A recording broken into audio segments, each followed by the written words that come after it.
everybody, welcome back to 100% Mags. So we're going into this one on the back of a 5-2 defeat to Leeds down at Elland Road. And of course, Fulham come into this one on the back of a 0-0 draw against Brighton on Wednesday night. Now, we are going into this one looking for back-to-back home wins for the first time since December of 2019.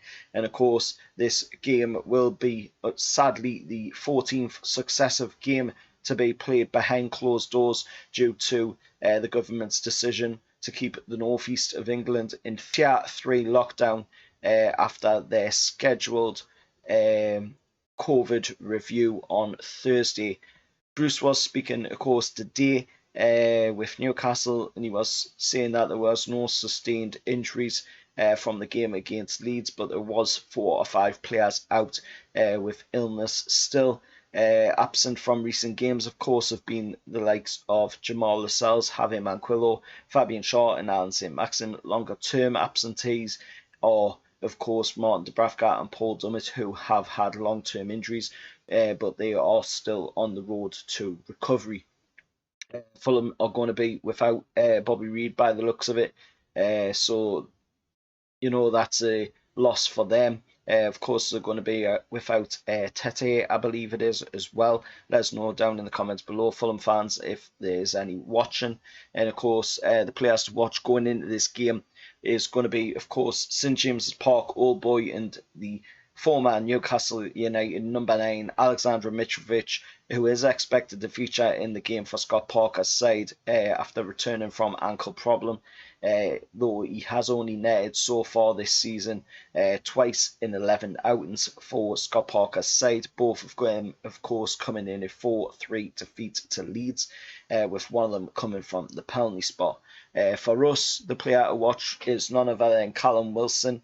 Of course, he has been involved in 10 PL goals this season for us, scoring 7 and assisting 3. Parker's side followed up their 1-1 draw against Leeds with a 0-0 draw against Brighton, like I was saying on Wednesday night.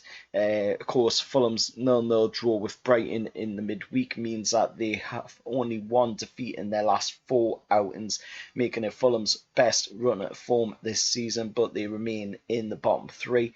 However, they've failed to score in 6 PL matches this season, a record that they must improve if they want to start moving up the league. Us, however, have just leaked, like I say, 5 goals against a promoted side for the first time since 1958. One positive to take from that game against Leeds, of course, was that we netted exactly twice for the 3rd consecutive game, 2 wins and 1 loss, a sequence that hints at how inconsistent our season has been so far, with 5 wins, 2 draws and 5 losses.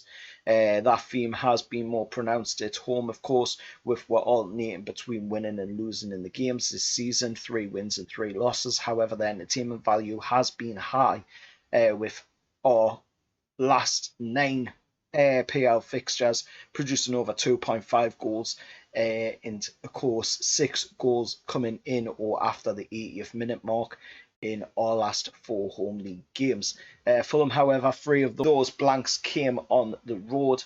Although it is conceding late goals, there has been, of course, Scott Parker's side's Achilles heel away from home this season. In 3 of their last 4 away matches, Scott Parker's side have leaked the last goal of the game after the 80th minute mark, which for us is absolutely amazing because that's right about the time that we score the goals, like I just mentioned, 6 goals coming in or after the 80th minute mark in our last 4 home league games.